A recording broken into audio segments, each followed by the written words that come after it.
Sahabat Rema yang saling mengasihi di dalam Kristus, hari ini Jumat 21 Oktober tahun 2022. Saya mengajak Anda semuanya untuk merenungkan bacaan yang pertama, surat Rasul Paulus kepada jemaat di Efesus. Ketika kita menghadapi tantangan, kesulitan, penderitaan, atau kemalangan, ada 3 reaksi yang bisa jadi muncul. Yang pertama, kemungkinan kita memilih untuk mencari kesalahan atau mencari siapa yang bersalah. Yang kedua, merasa menjadi korban atau playing victim. Saya yang paling lelah, saya yang banyak bekerja, saya yang paling menderita, dan sebagainya. Dan pilihan yang ketiga adalah menghadapi tantangan, penderitaan, kemalangan bersama dengan Tuhan di dalam iman.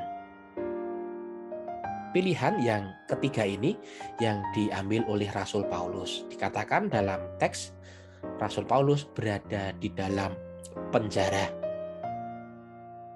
Ketika Rasul Paulus berada di dalam penjara, komunikasinya dengan orang-orang atau pergerakannya di dalam pewartaan Injil terbatas, atau pergerakan horizontalnya terbatas, karena lingkupnya di dalam ruangan penjara.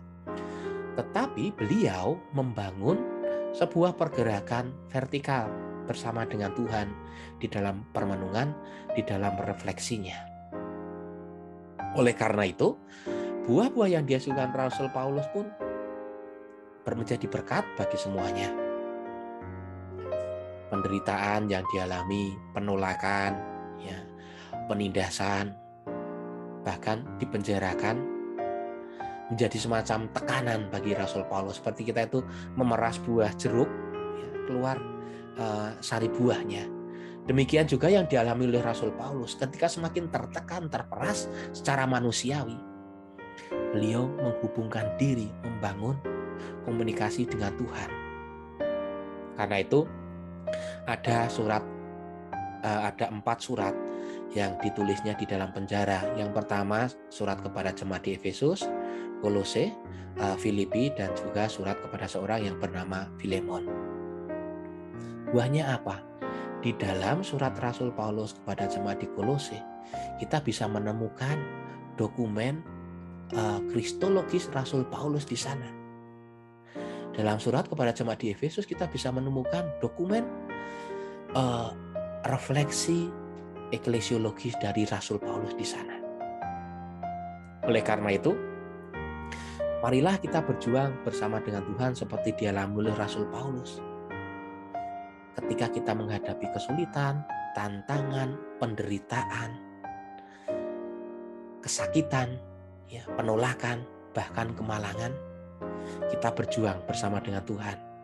Ketika kita berjuang bersama dengan Tuhan, akan keluar banyak berkat, akan keluar banyak buah yang berguna bagi kita sendiri maupun sesama.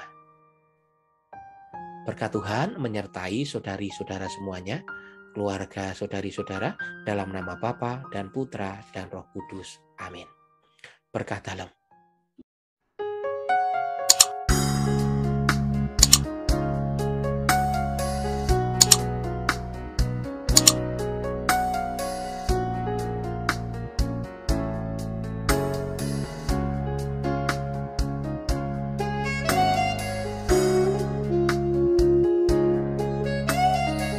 Sahabat Rema, sampai jumpa dalam program berikutnya.